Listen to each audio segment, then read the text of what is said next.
Welcome to our channel. Today we how to start online auctions with eBay easy tutorial step by step clearly.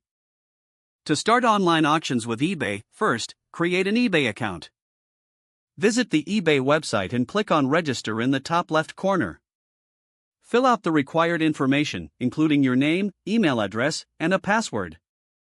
After submitting, verify your email address by checking your inbox for a confirmation link. Once your account is active, log into eBay. Next, set up your payment method. Go to My eBay and select Account.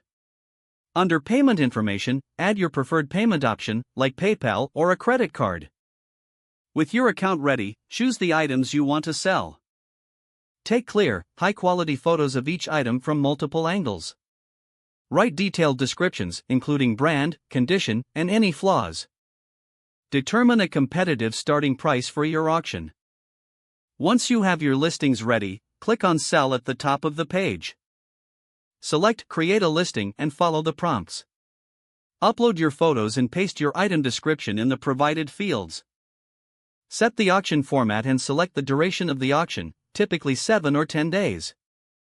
Review eBay's shipping options and decide whether to offer free or paid shipping.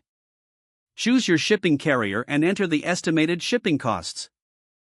Preview your listing to ensure all details are accurate. When satisfied, click List Item to make your auction live. Monitor your auction as bids start coming in. Respond to any questions from potential buyers promptly. As the auction ends, eBay will notify you of the final bid amount. Communicate with the winning bidder, providing payment instructions. Once payment is received, package the item securely for shipping. Provide the buyer with tracking information as soon as you ship.